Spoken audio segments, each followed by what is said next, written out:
Donald Trump America के election जीतकर America के नए प्रेसिडेंट मुंतखब हो चुके हैं। इंसानियत आपके अंदर डाल दी जाती है ना, वो इंसानियत ही कंसिडर की जाती है। पहले हम ब्रिटिश के गुलाम थे, ठीक है, अब हम अमेरिका के गुलाम हैं। और सबसे बड़ी बात यहाँ पे ये है, अच्छा, और कल को हम चाइना के गुलाम होंगे। हम अच्छा बात नहीं है।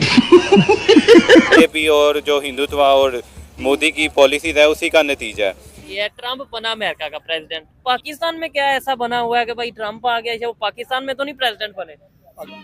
समझ रहे हो? हम इतने बदनाम हैं कि फ्रॉड करने की काबिलियत हम में है, झूठ बोलने की काबिलियत हम। क्या नरेंद्र मोदी का खौफ है? बस वो नहीं चाहते कि पाकिस्तान किसी भी तरह से दुनिया में कोई अच्छा काम करे, कोई इसका नाम हो, कुछ करके तरक्की करे, वो नहीं चाहते। इसलिए लकीली अब देखे ना कोइंसिडेंस कैसे होते जा रहे हैं। फलस्तीन की, कभी कश्मीर की बात कर रहे हो कि हम उनको आजाद करवाएंगे, जो अपने मुल्क के अंदर जो हो रहा है हमें उसका आइडिया नहीं। इस टाइम ना जो पूरी विक्ट्री है ना ट्रम्प की, उसके जो सारे पॉजिटिव साइड्स हैं वो इंडिया की तरफ हैं। डोनाल्ड ट्रंप अमेरिका के प्रेसिडेंट बनते ही पाकिस्तान में हलचल मच गई। दुनिया भर के लीडर ट्रंप की जीत पर उन्हें मुबारकबाद दे रहे हैं।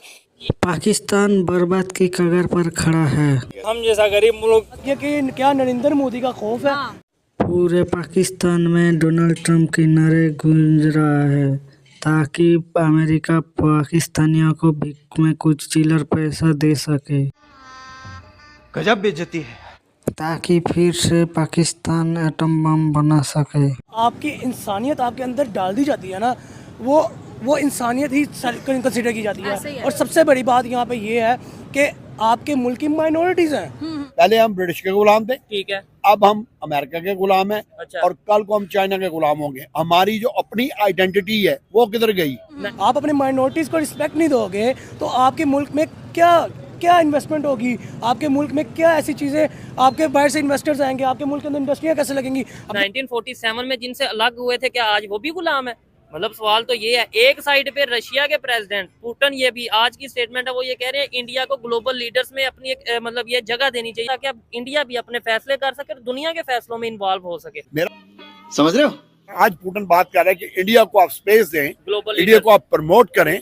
वो पाकिस्तान के बारे में क्यों नहीं बात करता? क्योंकि उनको पता है कि पाकिस्तानी गद्दार कौम है, गद्दार। सबको पता है कि पाकिस्तान कितना बड़ा गद्दार है। जिसके साथ बात करते हैं उसी के सामने कटोरा लेकर भीख मांगते हैं, उसके सामने मुजरा करते। पाकिस्तान गद्दार है, इसलिए दुनिया पकड़कर पाकिस्तानियों को ठोक रहा है। मेरे छोटे होते हुए हमें एक टाइम था, मुझे याद है, मेरे दोस्त ने मुझे कहा था कि हमने अगर तरक्की नहीं की तो इंडिया ने क्या की।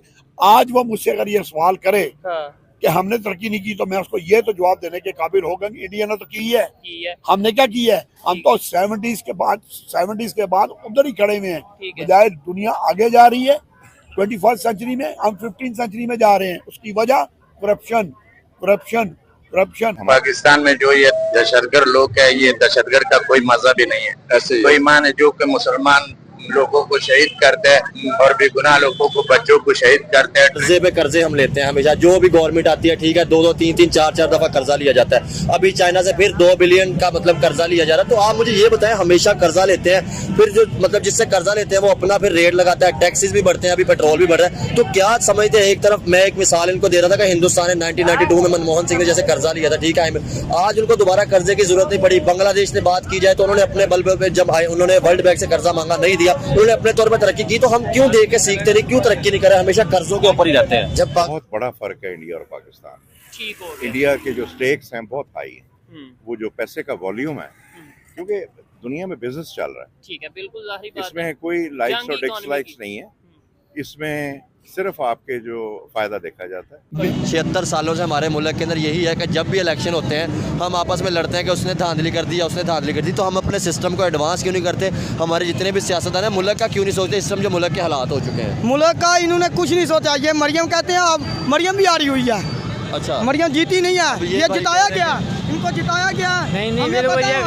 हमें पता है जिताया गया।